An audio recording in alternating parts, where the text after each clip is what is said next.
또 옆 사람과도 인사하십시다. 저녁에 또 만나서 반갑습니다. 잘 오셨습니다. 은혜 많이 받으세요.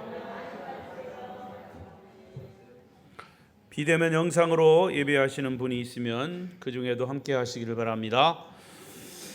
오늘 성령주일인데요. 이 저녁 시간에도 말씀의 주제는 성령의 역할입니다. 다 같이 시작. 성령의 역할. 성령이 하시는 일이라는 거죠.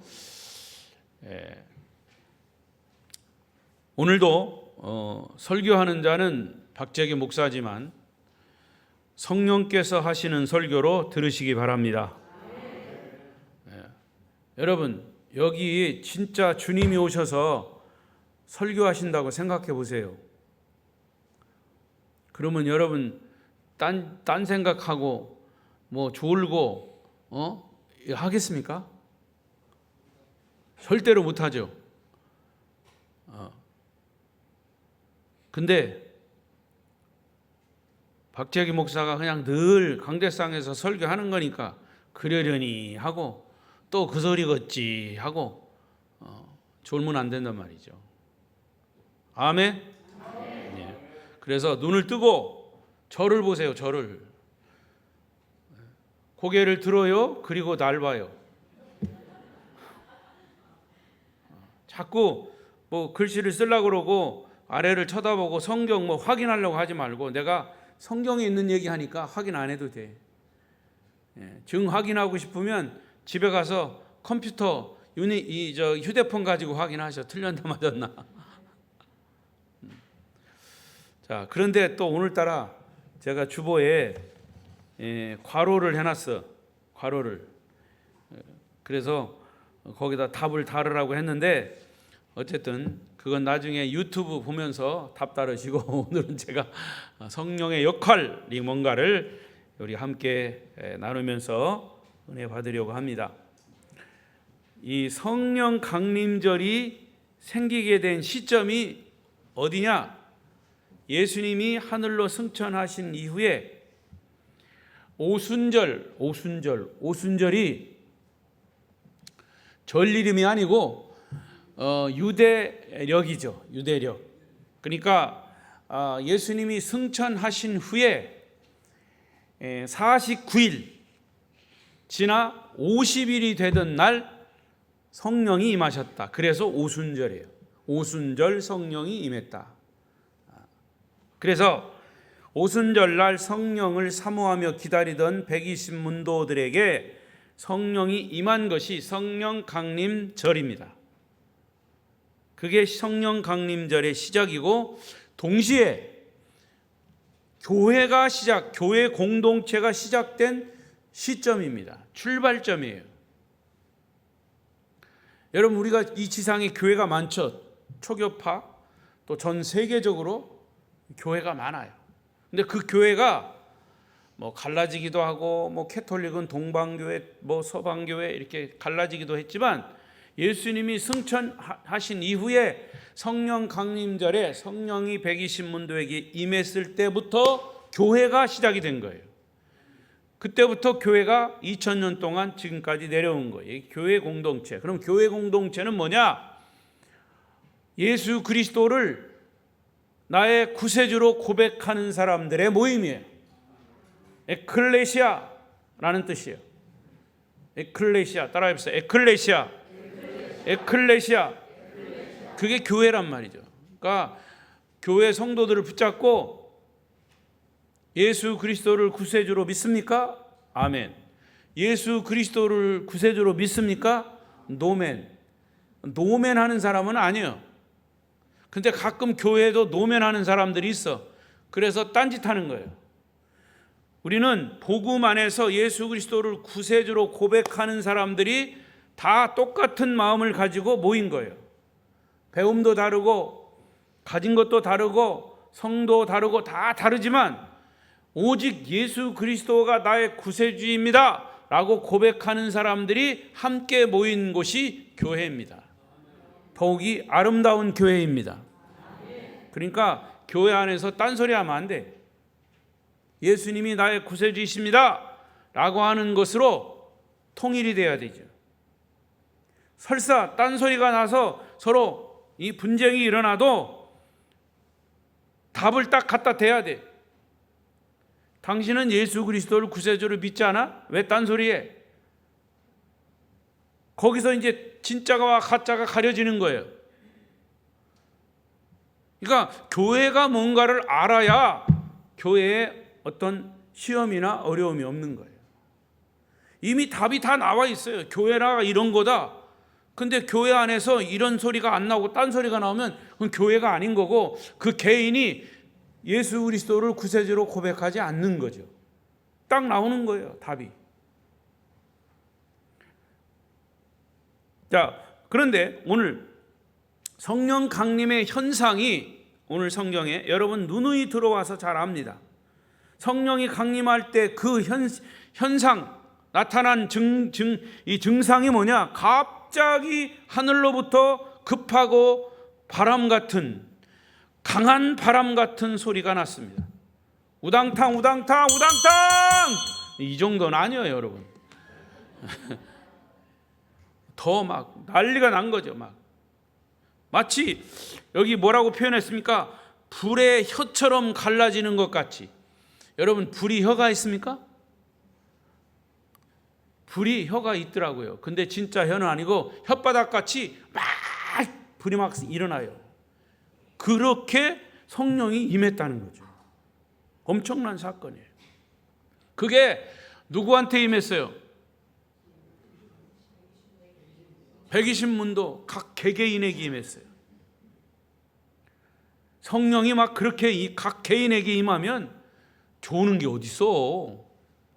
조는 게 난리가 나죠. 난리가 나. 성령이 임하는 것이 또 눈에 보였고 귀에 들렸고 그들의 각자에게 보인 겁니다. 그게 현상이에요. 그리고 성령은 거기서 준비하며 기도하는, 오로지 기도에 힘쓰는 사람들의 개개인을 만지셨은 거죠. 만나신 것이죠. 할렐루야. 자, 여러분, 성령이 계시는 것과 그 성령을 내가 만난 것과는 전혀 다른 거예요. 저는 그런 표현을 써요. 밖에 비는 안 오지만 밖에 만약에 비가 온다고 생각해 봐요. 아, 밖에 비가 오는구나 라고 하는 것과 내가 직접 나가서 그 비를 맞는 것과는 같아요, 틀려요? 다르죠. 그러니까 내가 하나님을 믿는 것과 그 하나님을 만난 것과는 다른 거예요. 성령이 120명에 모여있던 곳에 불같이 바람같이 각 개인에게 임한 것입니다. 그러니까 성령이 한 사람 한 사람을 만나주신 거예요. 접촉한 거예요.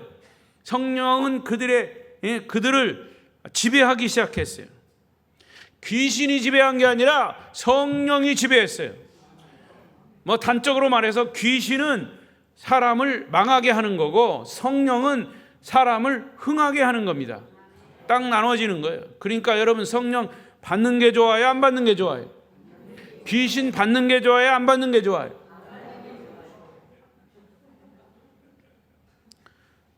그러니까 성령이 그들 가운데 임하셨어요. 그들의 인격 속에 임하니까 육체 속에, 생각 속에, 정신 속에, 영혼 속에 그들의 삶에 성령이 충만히 채워진 줄로 믿습니다. 이게 성령 강림이에요. 그리고 성령이 임했을 때 그들은 성령이 말하게 하심을 따라 방언으로 말했다. 성령이 그들의 입술과 생각을 통해서 말하게 하셨다고 말이에요. 내가 내 말을 한 게 아니라 성령이 나의 입술을 통해서 말하게 하셨어요. 거기에 120명 중에는 15개, 15개, 9개 사람들이 다른 사람들이 모인 거예요. 그러니까 말이 통해 안 통해? 안 통하죠. 15개국 사람들이 모였으니까. 그런데 그 당시의 세계관으로 보면 그들은 세계 모든 사람들을 의미하는 거예요. 자기 나라 말로 하나님의 음성을 들은 거죠. 인간적인 교제로는 서로 소통이 안 되는데 성령이 임하니까 소통이 시작된 거예요. 근데 그 소통이 안 된 그 시점이 또 어디냐? 성경적으로 보면 창세기 때 바벨탑 사건이 있었죠.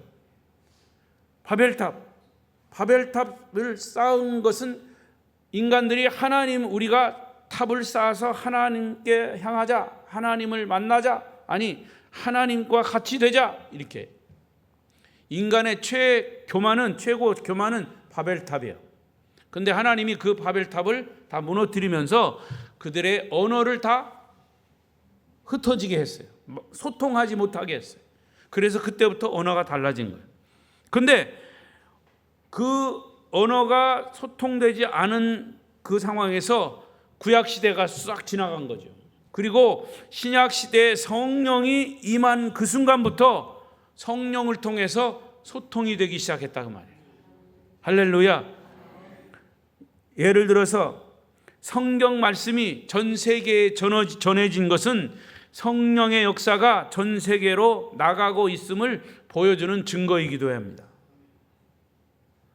물론 영어 성경을 우리나라어로 번역을 해서 우리가 보게 되죠.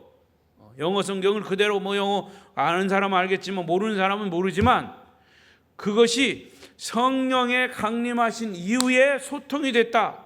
우리는 그렇게 봅니다. 그런데 그때 이 사건을 목격했던 본 사람들은 혼돈에 빠졌어요. 사도행전 2장 6절 7절에 보면 막 소동이 일어났다고 그랬어요. 자, 읽어보십시다. 시작. 이 소리가 나매 큰 무리가 모여 각각 자기의 방언으로 제자들이 말하는 것을 듣고 소동하여 다 놀라 신기하게 여겨 이르되 보라 이 말하는 사람들이 다 갈릴리 사람이 아니냐. 기대와 상식과 상상을 초월한 사건이 일어난 거죠. 뿐만 아니라 그들은 충격을 받았습니다. 어떤 사람들은 그 사건을 자기들이 보기 때문에 부인할 수는 없어요. 그러나 그 사건을, 그 내용을 받아들이기가 어려웠다는 거예요.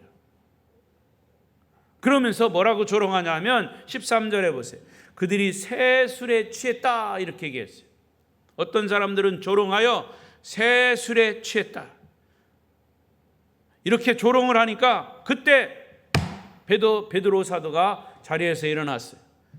그리고 이제 이야기하는 겁니다. 14절 5절 시작. 베드로가 11 사도와 함께 서서 소리를 높여 이르되 유대인들과 예루살렘에 사는 모든 사람들아 이 일을 너희로 알게 할 것이니 내 말에 귀를 기울이라. 15절 때가 제 삼시니 너희 생각과 같이 이 사람들이 취한 것이 아니다. 이렇게 설교를 시작한 베드로가 36절까지 구약과 신약의 줄기를 쫙 내려가면서 설교한 거예요. 베드로가, 성령 충만받은 베드로가 첫 번째 설교를 한 겁니다. 이 설교는 자기 생각을 얘기한 것이 아니라 성령의 감동하심을 따라 하나님의 말씀을 전한 겁니다. 할렐루야. 그리고 설교 주제는 다른 게 아니에요. 개인적인 말이 아니라 성령님이 임하신 사건을 쫙 선포하는 겁니다. 그런데 여기 보면 14절에 보면 유심히 보시면 베드로가 혼자 서서 설교한 것이 아니에요. 누구와 함께? 11 사도와 함께 섰다 그랬어요. 자, 이 말씀의 의미는 설교는 개인적인 것이 아니라 공동체적인 거예요. 베드로가 그들을 대표해서 말했을 뿐이에요. 성령 충만받고 3년 동안 예수님께 훈련받은 사도들이 이제 성령 받고 이 사건이 무엇이구나 하는 것을 깨달았어요. 성령은요 예수님이 하신 말씀을 다 생각나게 하신다 그랬어요. 이해되게 하신다 그랬어요. 깨닫게 하신다 그랬어요. 그래서 성령 받은 이 12제자들, 특히 12제자들이 쫙 서 있습니다. 여러분, 대통령이 어떤 무슨 국민들을 향해서 대담인가 뭐 이런 대담이 아니라 뭐라 그래요? 좌담 말고 국민들 앞에서 무슨 국민들 앞에 선언을 한다든가 하여튼 뭐 대표해서 말할 때 뒤에 혼자 얘기합니까? 뒤에 누가 있습니까? 장관들이 강요들이 다 있잖아요. 그거는 나라의 지도자들, 대통령을 비롯한 지도자들이 말하는 거예요. 국민들에게. 그런 의미죠. 지금 베드로가 사도들과 함께 서서 말씀을 전하는 건데 성령이 시켜서 하는 말씀이에요. 대표로 11사도와 함께 서서 베드로가 대표해서 말씀을 전한 겁니다. 진정한 성령의 음성은 한 개인의 것이 아니라 공동체의 것이다라는 것을 의미하는 거예요. 120명에게 성령이 동시에 임했습니다. 개인에게만 임한 것이 아니라 120명 공동체에 임한 줄로 믿습니다. 그리고 15절에 보니까 때가 제3신이 너희 생각과 같이 이 사람들이 취한 것이 아니다. 사람들이 막 술 취했다고 조롱하니까 베드로가 얘기하는 거예요. 여기서 제3시라고 하는 것은 오전 9시를 말합니다. 오전 9시라면 모든 사람들이 소위 하루의 일과를 시작하는 때예요. 아침 9시부터 술에 취한 사람이 어디 있습니까? 뭐 이 동네는 있긴 있습니다만은. 근데 대부분이 정상적인 사람이면 아침 9시부터 술 먹고 취하지 않아요. 오히려 정신이 맑을 때 성령이 임한 줄로 믿습니다. 성령은 오순절인 주일 오전 9시에 임한 거죠. 베드로는 이 성령 사건이 술 취해서 일어난 사건이 아니라고 얘기하는 거예요.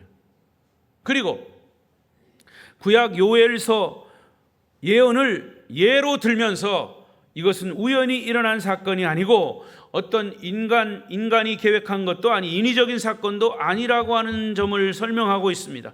이미 요엘서 구약의 요엘 선지자를 통해서 하나님이 계획하신 그러한 일이 지금 우리 중에 일어난 일이다라고 설명하는 것이죠.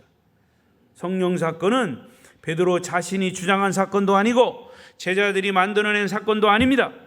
이것은 구약 성경 요엘서 예언이 성취된 사건이며 성령님이 하신 사건이고 하나님이 하신 사건임을 믿습니다. 그래서 16절에 보니까 16절 시작 너희가 나를 이거 아니에요. 요한복음이 아니가. 본문 16절에 보면 이는 곧 선지자 요엘을 통하여 말씀하신 것이다. 그러면서 17, 18절이 나오는 거예요. 구약의 요엘 선지자의 말씀을 베드로 사도가 그대로 인용하고 있다고 말이에요. 그럼 요엘 2장 28절 32절 나옵니까? 없어요? 제가 없나 보네. 그럼 찾아봐요. 나왔네요. 자, 시작. 그 후에 내가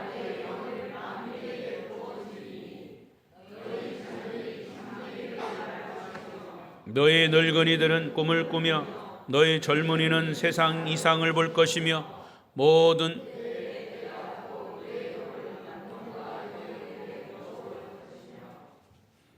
때가 이적을 하늘과 땅 베풀리니 곧 피와 불과 연기 기둥이라 여호와의 크고 두려운 날이 이르기 전에 해가 어두워지고 달이 핏빛같이 변하려니와 누구든지 여호와를 이는 나 여호와의 말대로 시온산에 예루살렘에서 피할 자가 있을 것이며 남은 자 중에 나 여호와의 부름을 받을 자가 있을 것임이라. 할렐루야. 자, 오늘 여기서 요엘서에서 말씀하신 이 베드로의 인용구와 지금 사도행전 이 성령 임재 사건, 성령 강림 사건을 딱 종합해 보면 성령이 무엇을 하셨는지 성령의 역할이 아주 명확하게 나옵니다. 성령의 역할. 자, 지금부터 성령의 역할을 간단하게 얘기하겠습니다. 첫째, 성령은 말세에 임하십니다. 언제? 말셈에 오신다 그랬어요. 17절에 보면 하나님이 말씀하시기를 말세에 내가 내 영을 모든 육체에 부어주리니, 것까지. 여기 말세라고 하는 말은 요엘서에서는 그 후에라고 하는 표현을 썼어요. 그 후에, 어떤 후에? 약속하신 메시아가 오신 후에. 그럼 약속하신 메시아가 왔다는 것은 언제를 말하는 걸까요? 약속하신 메시아가 온 거는 예수님의 초림을 얘기하는 거예요. 예루살렘에서 태어난 그때 메시아가 왔잖아요. 그러니까 예수님이 우리의 구세주 메시아로 이 땅에 인간의 몸으로 오셔서 33년을 사시고 십자가에 못 박혀 죽으시고 부활하시고 승천하심으로 하나님의 구원 사역을 완성하셨어요. 그래서 요엘서의 그 후라고 하는 것은 사도행전 본문에서는 말세를 말하는 것이죠. 그래서 여러분, 말세라고 하는 것은 마지막 때를 의미하기도 하지만 앞으로 올 미래도 포함되고, 사실 말세는 정확하게 말하면 예수님께서 초림하신 때부터 예수님이 십자가를 통해 구원 사역을 완성하시고 승천하시고 다시 오실 때까지, 그때를 말세라고 하는 거예요. 그러니까 예수님이 승천하신 후에도 말세는 계속 진행이 된 거죠. 아니, 예수님이 태어나실 때부터 말세는 시작된 거예요. 자, 거기 이해가 안 되면 그걸 그냥 잊어버리고 예수님이 승천하셨어요. 그러면 지금이 말세예요, 안 세요? 말세요, 언제요? 말세요, 중세요? 말세란 말이죠. 근데 말세 중에도 우리가 수요일날도 말씀드린 것처럼 또 이번 수요일도 말씀드리겠지만 말세 중에서 끝부분이에요. 끝부분. 그래서 말세 지말이다 그래서 끝부분이라고 말해요. 성령은 오순절날 오전 9시 성령을 사모하는 무리가 모인 다락방, 오로지 기도에 힘쓰는 사람, 바람같이 불같이 임하셔서 역사하기 시작했습니다. 할렐루야. 두 번째로, 성령은 모든 사람에게 임하신다 그랬어. 모든 사람에게. 17절, 내가 내 영을 모든 육체에 부어주리니, 또 요엘서에서는 내가 내 신을 만민에게 부어주리니. 만민은 모든 사람을 말하는 거죠. 여기에 엄청난 비밀이 있습니다. 성령은 목사에게만 임하는 게 아니에요. 어린이에게도 임해요. 장로님에게도 임하고 권사님에게도 임하고. 눈 좀 떠요.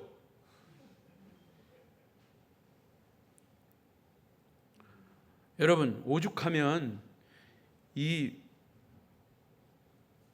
유튜브 보는 어떤 분이 전화가 왔어요. 목사님, 그 교회 성도들은 맨날 졸기만 하나 봐요 그러더라고.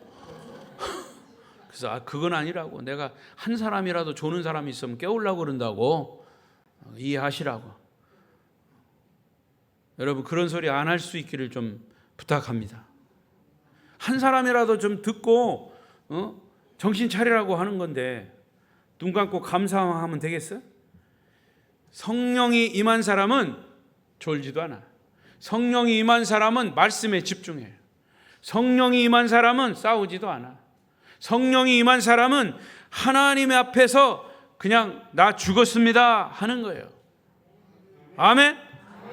그런데 그 성령은 특정한 사람에게 임한 게 아니고 모든 사람, 인간으로 태어난 사람이라면 누구에게든지 성령이 임하는 겁니다.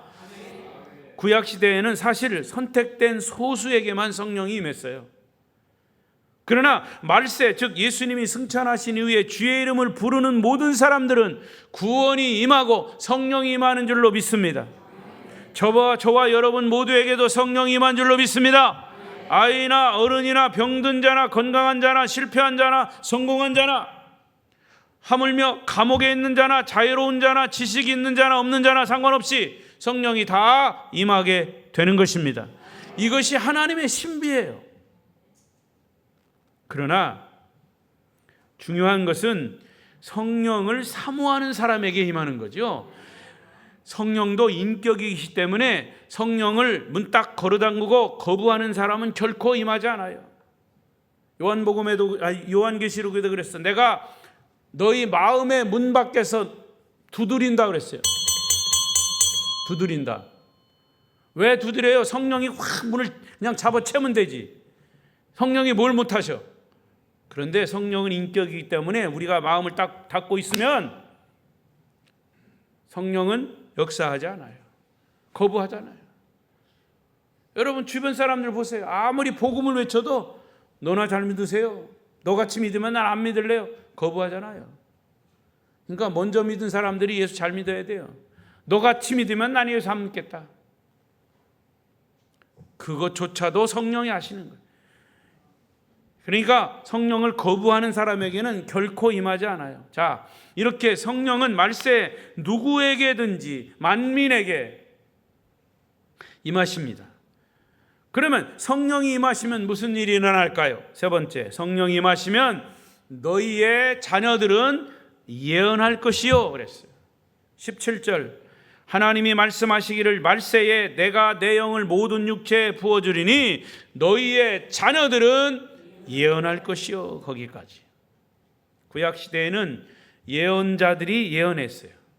예레미야, 이사야, 에스겔 이런 사람들은 대예언자들이에요. 그래서 예레미야, 이사야, 에스겔서를 대예언서다 그렇게 얘기합니다. 그런데 뿐만 아니라 예언을 그 사람들만 했냐? 아모스, 다니엘, 호세아, 말라키 뭐 이런 사람들이 쓴 거는 짤막짤막하죠. 그래서 소선지자다 그렇게 얘기합니다. 그래서 성경은 구약 성경을 대선지서, 소선지서, 대예언자, 소예언자가 쓴 거기 때문에 그렇게 말하는 거예요. 그러나 다 예언자들이에요. 선지자들이에요. 선지자들에게 하나님의 말씀이 임했고 그들을 통해서 예언이 하나님의 말씀이 선포됐어요.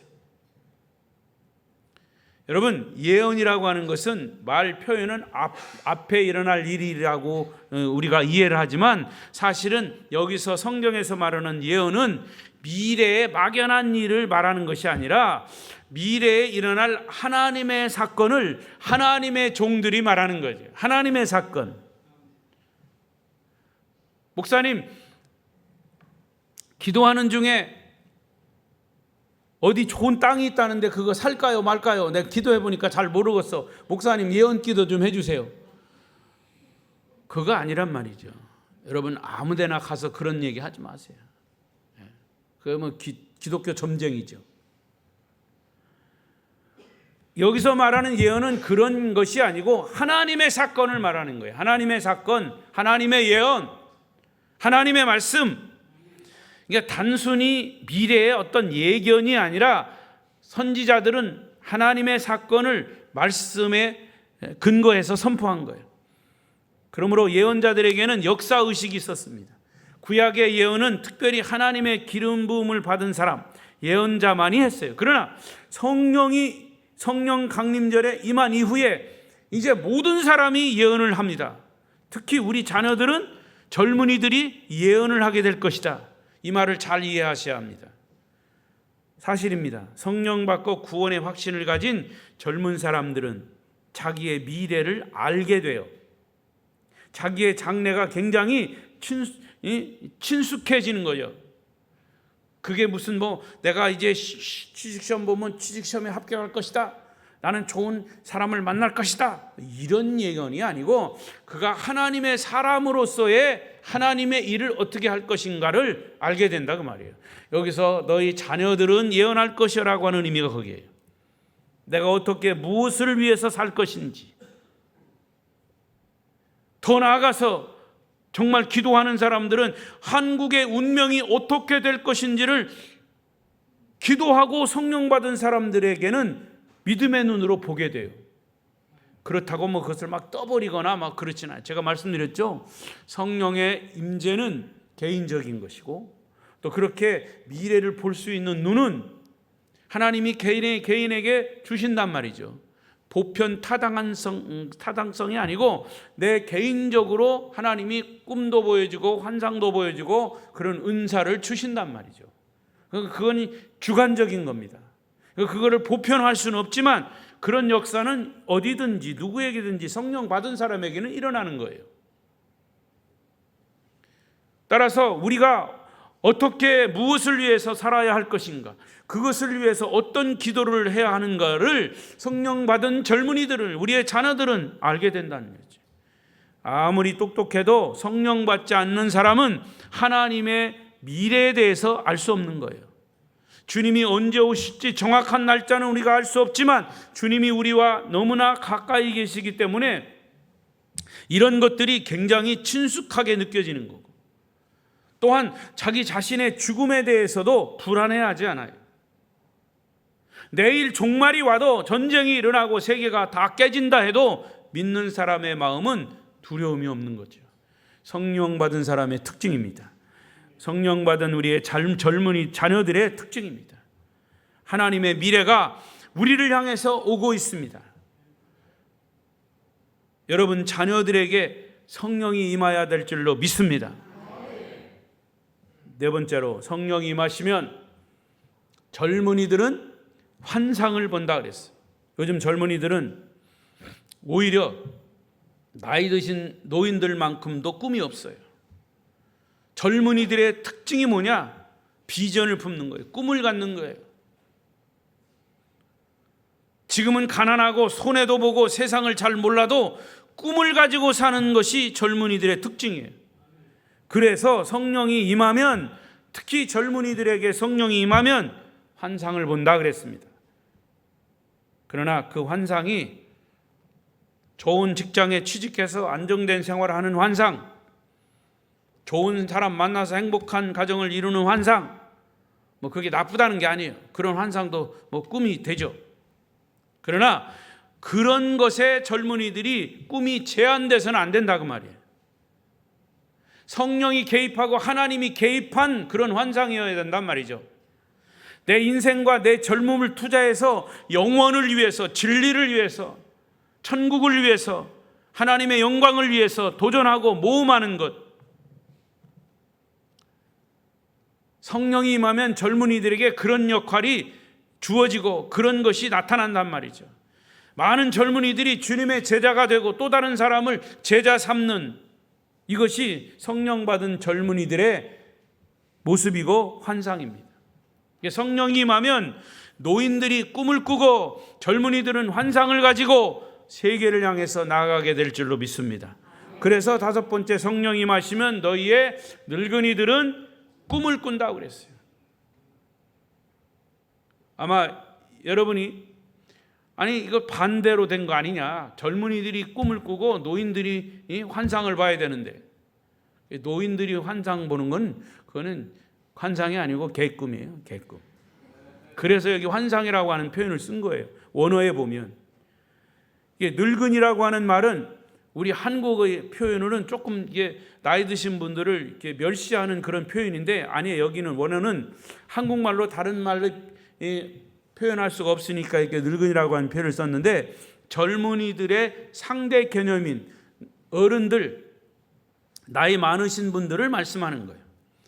좀 쉽게 말하면 그들은 이제 모든 삶에서 리타이어, 은퇴하신 분들이에요. 은퇴하신 분들. 근데 여러분, 제가 항상 느끼는 거는 리타이어는 영어 단어로 은퇴라는 말이거든요. 근데 리타이어, 타이어를 바꿔 낀다 그런 뜻이에요. 리타이어, 타이어를 바꿔 끼는 게. 왜 바꿔 껴요? 타이어 다 됐으면 그만둬야지. 예? 내가 평소에 가졌던 직장이라든가 사업이라든가 이런 모든 것에서 내가 임무는 끝났지만 타이어 바꿔 껴가지고 다시 쓰겠다는 거죠. 여러분, 신앙생활은요, 이거 굉장히 중요한 여기에 의미가 있어요. 신앙생활은 은퇴가 없는 거예요. 교회를 위해서 봉사하는 것, 주를 위해서 봉사하는 건 은퇴가 없어요. 불만이 많은 것 같은데? 물론 그 은퇴라고 하는 말이 이제 맡은 것에서 젊은 사람들에게 물려주고, 이것이 나는 이제 모든 것을 끝난다, 그런 의미도 되지만, 사실은 물려줄 거는 물려줘야 되겠지만, 그럼에도 불구하고 주를 위해서 일하는 거는 주님이 부르실 때까지 은퇴는 없는 거예요. 그게 신앙생활이에요. 그래서 제가 일부러 은퇴하신 분들에 대해서 써놓은 글을 찾아보았어요. 그 글을 종합해 보면 이렇습니다. 은퇴한 사람들은 평생 나라를 위해서 혹은 가족을 위해서 열심히 사시다가 이제는 현역에서 은퇴하면 모든 일에 손을 놓게 되는데, 그때 가장 먼저 찾아오는 것이 외로움이다, 고독함이다. 지금은 내가 내 발로 걸어 다니지만 언젠가는 내 발로 걸어 다닐 수 없다라고 하는 불안감, 또 자식이 있고 친척이 있고 돈이 있어도 그들의 외로움은 숨길 수가 없는 것이다. 그리고 언젠가는 죽어야 한다는 죽음에 대한 두려움의 그림자를 안고 살아가는 것이 은퇴한 사람들의 모습이다. 그래서 노인들에게는 꿈이 없다, 이렇게 정리를 해놨더라고요. 그러나 여러분, 성경은 그렇게 말하지 않아요. 우리에게 무엇을 말씀합니까? 성령이 임하면 늙은이들은 꿈을 꾼다 그랬어요. 할렐루야. 소망과 기대감을 갖는다는 겁니다. 이것이 성령 받은 자의 특징입니다. 여러분, 아름다운 교회가 성령을 받았느냐 받지 않았느냐, 이것은 우리 교회 어르신들이 어떤 꿈을 가지고 있느냐로 결정이 되는 거예요. 정말 우리 교회에 성령이 임했다면 이미 은퇴해서 소망이 없다고 생각하시는 어르신들의 눈이 개슴츠레한 게 아니고 반짝반짝 빛나야 돼요. 아직도 생기가 생생하게 남아 있어야 합니다. 성령 받은 사람의 특징이에요. 왜? 천국에 대한 소망과 기대가 아주 명쾌하고 분명하기 때문에. 이게 성령의 역사입니다. 성령의 역할입니다. 모세가 120세에 죽었어요. 그러나 신명기 34장 7절에 보면 모세가 죽을 때 나이가 120세였다. 그의 눈이 흐리지 아니하였고 기력이 쇠하지 아니하였더라. 할렐루야. 이렇게 살았던 또 한 사람이 바로 갈렙이에요.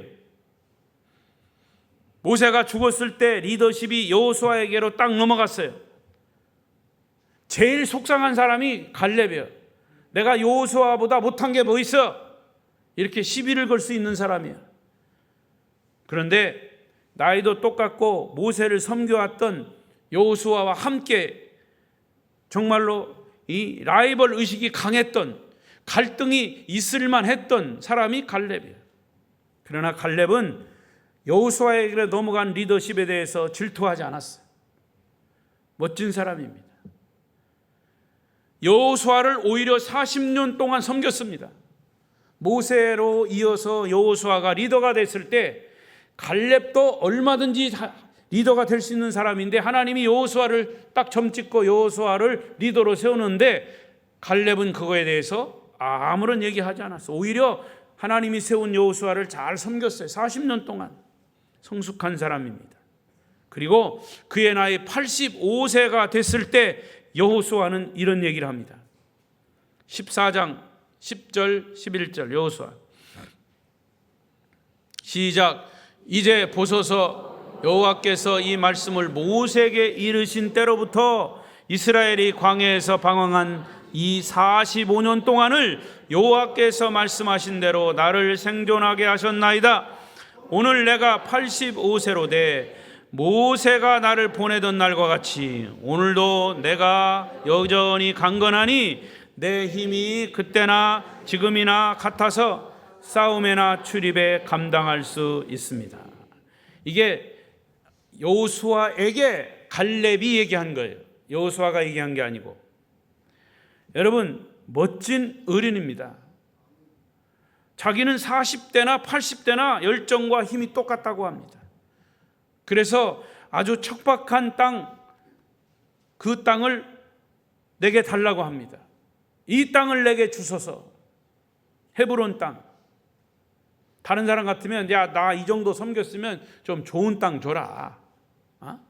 이렇게 얘기했을 텐데 아니에요. 전쟁이 심하고 아주 그냥 척박한 땅을 나한테, 이 땅을 내게 주소서. 그때 이 갈렙이 그 땅을 받고 그 땅을 전쟁이 없는 땅으로, 평화의 땅으로, 그 땅을 비옥한 땅으로 만듭니다. 나는 전쟁터라도 보내준다면 내가 나가겠다. 그런 열정입니다. 성령 받은 사람의 특징입니다. 사실 갈렙은 자기에게 어떠한 일을 맡겨달라고 먼저 청해서 여호수아에게 힘들게 말하지 않았어요. 오히려 여호수아가 리더인 여호수아가 시키는 대로만 했어요. 그리고 그는 12절 이렇게 얘기합니다. 시작. 그날에 여호와께서 말씀하신 이 산지를 내게 주소서. 당신도 그날에 들으셨거니와 거기까지. 이제 하나님께서 나에게 약속하신 이 땅을 내게 주십시오. 멋진 삶이. 그는 의욕과 비전을 소유한 사람, 아직도 꿈을 가졌습니다. 나이 85세에 다시 시작하겠다는 거예요. 그게 바로 성령 받은 나이 드신 어르신들의 어떤 비전이 되어야 된다, 그 말입니다. 아름다운 교회 어르신들에게 이런 축복이 임하시기를 바랍니다. 어르신들의 경험과 지혜와 모든 것이 이제 후배들에게 잘 흘러가게 해야 합니다. 그리고 어르신들이 이제 힘이 없어서 젊을 때 열심히 식었다면 이제는 기도해야 돼요. 기도. 아직도 어르신들이 움직여서 할 일들이 많다, 그 말입니다. 그리고 어른들이 할 일은 젊은 사람들을 격려하고 칭찬하고. 돈 들어갑니까? 칭찬하는데 돈 들어가요? 고개를 이렇게 끄덕끄덕 하는 분이 있네. 돈 안 들어가요. 절대로 돈 안 들어가요. 그런데 이상하게 격려, 칭찬 이런 거는 안 하고 뭘 잘못했다, 뭘 어쨌다, 그렇게 남을 지적하고 이렇게 하려면 그냥 입 딱 다물고 계셔요. 믿음이라고 하는 것은 은퇴가 없는 거예요. 타이어 바꿔 껴요. 그리고 생각을 바꿔 하고 젊은이들을 격려하고 칭찬하고 위로하고. 일할 수 있을 때 열심히 일하시다가 후배들에게 신앙의 열정을 물려주고 주님 부르실 때 하늘나라로 가시면 돼요. 할렐루야. 6번째, 성령이 임하면 하늘에서는 기사를, 땅에서는 징조가 일어난다 그랬어요. 18절, 19절. 또 위로부터 또 내가 위로 하늘에서는 기사를, 아래로 땅에서는 징조를 베풀리니 곧 피와 불과 연기로다. 여러분, 기적은 사람이 할 수 없는 것을 하나님이 하시는 것이 기적이에요. 하나님이 살아계시면 당연히 기적이 있어요. 하나님이 없으면 무슨 기적이 일어나겠어요. 그러나 우리의 신앙은 하나님이 살아계시다고 믿으면서도 하나님이 하실 일에 대한 기대는 별로 없어. 그리고 없는 것만, 하나님이 기적을 일으키지 않는 것만 원망해. 여러분, 우리는 이 세상에서 너무 상식적이고 합리적인 것, 이성적으로 살도록 철저하게 훈련되어 있어요. 그래서 하나님을 인간의 상식과 이성과 합리적인 분으로 그냥 제한해버려요.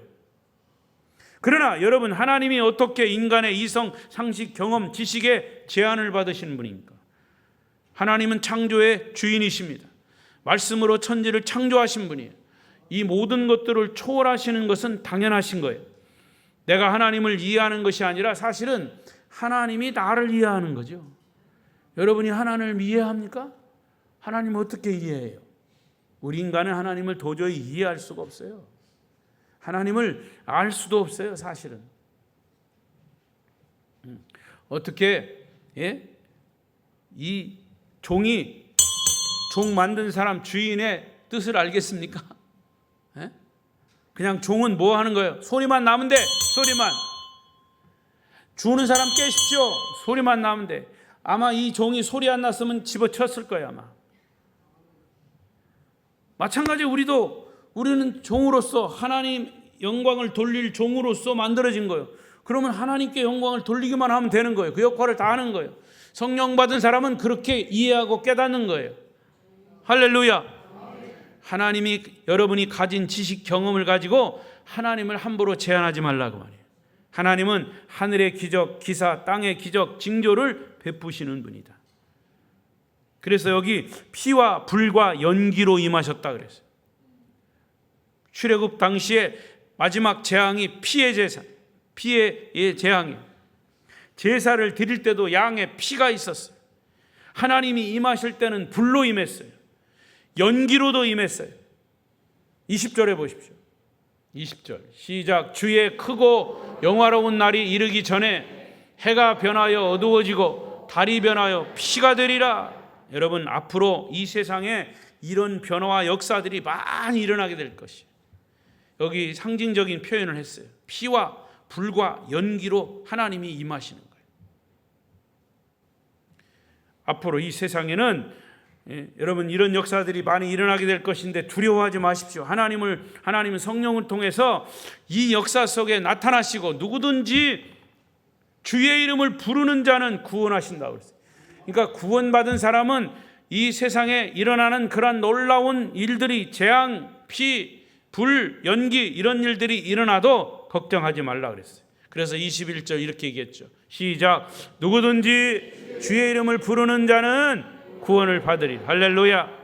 저는 오늘날 기독교가 너무나 점잖고 침묵하고 제도화되는 현실이 정말 슬퍼요.